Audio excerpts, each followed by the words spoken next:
कल इसी गांव में भाई सोमेश की पुलिस के द्वारा गोली मार के हत्या की गई और 2 साथियों को और गोली लगी है, जिसको एक साथी को दोनों पैर में गोली लगी है, जिसकी गोली भी अभी तक नहीं निकली है, जिसका अस्पताल में इलाज नहीं हो रहा है। शायद प्रशासन उसके मरने का इंतजार कर रहा है, क्योंकि वो इस घटना का आई विटनेस है।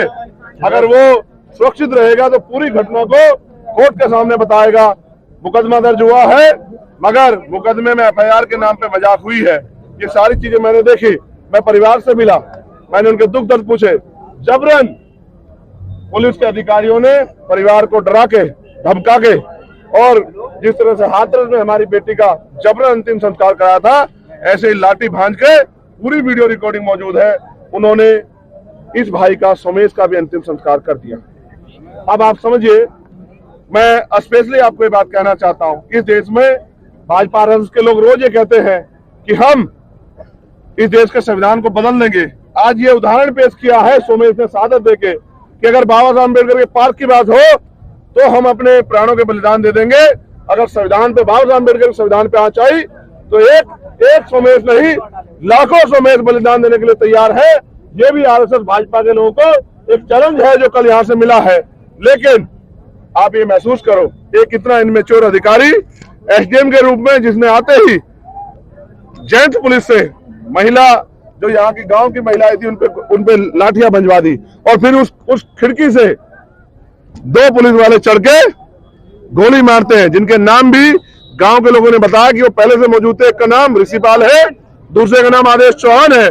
दोनों लोगों ने गोली चलाई और गोली सर में लगी। आप ये जानते हैं, अगर लॉ एंड ऑर्डर मेंटेन करने के लिए बहुत हालत खराब हो जाए, सिचुएशन क्रिटिकल हो जाए, तो पैरों में गोली चलाई जाती है, सर में गोली तब चलाई जाती है जब सामने से भी कोई इस तरह की स्थिति हो जाए। लेकिन यहाँ तो कोई स्थिति नहीं थी, यहाँ तो किसी पे पत्थर भी नहीं था, डंडा भी नहीं था, सब लोग पार्क में थे, मिट्टी थी।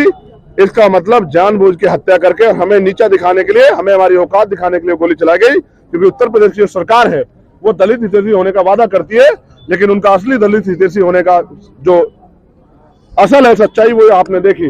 प्रधानमंत्री जी बाबा साहब की बात करते हैं, मुख्यमंत्री बाबा साहब की बात करते हैं, लेकिन उसी बाबा साहब के पार्क की जमीन पे बाबा साहब का बोर्ड नहीं देख पाई भाजपा सरकार, और उनके पुलिस को आदेश दिया उन्होंने कि गोली चला दो। ये सब हमारे सबके लिए बहुत दुख की बात है।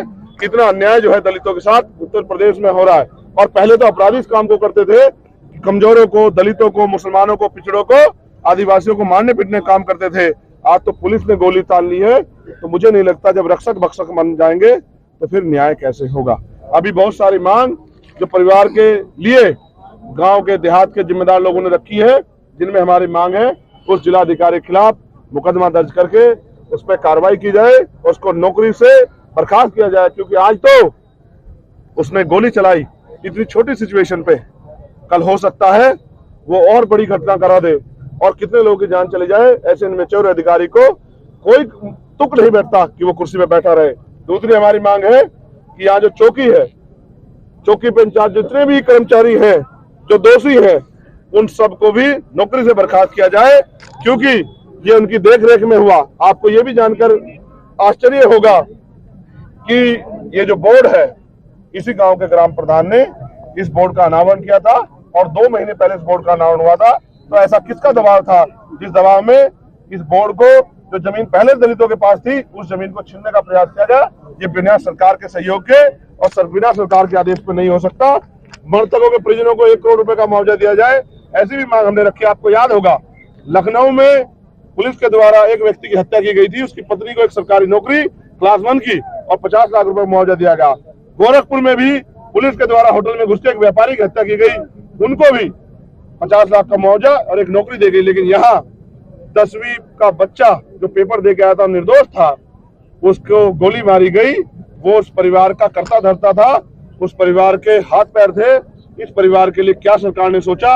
अभी तक इस बात की घोषणा न मुख्यमंत्री ने की, न प्रशासन ने की। प्रशासन ने ये कह तो दिया है कि हम अपनी आपकी मांग को पूरा करेंगे, फिर अंबेडकर पार्क का शीघ्र जो है उसको बनाया जाए और उसका सौंदर्यीकरण सरकार निधि द्वारा कराया जाए और दोषियों को शीघ्र गिरफ्तार करके जेल भेजा जाए। जख्मी लोगों की आर्थिक मदद की जाए। जैसा मैंने आपको बताया कि 2 लोगों को गोलियां लगी है, एक के दोनों पैरों में गोली लगी, आर पार हुई है। अभी तक उसकी गोली भी एक पैर में शायद उसकी गोली फंसी हुई है। अभी तक 24 घंटे बीत जाने के बाद भी अभी तक उसके पैर की गोली नहीं निकाली गई।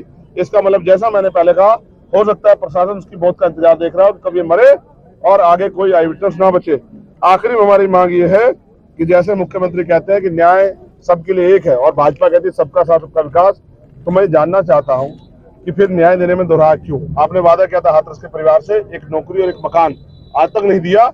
आपने जब 2 लोगों को दिया तो फिर उसी रूल की तरह इस परिवार को भी 50 लाख का मुआवजा और एक सरकारी नौकरी दी जाए, जिससे परिवार अपने पैरों पर खड़ा रहे और दोषी अधिकारियों पर कार्रवाई की जाए।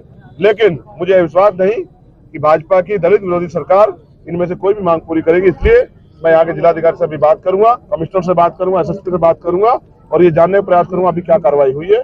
फिर अगर हमारी मांगे नहीं पूरी हुई तो हम एक समय उनको देंगे कार्रवाई करने के लिए।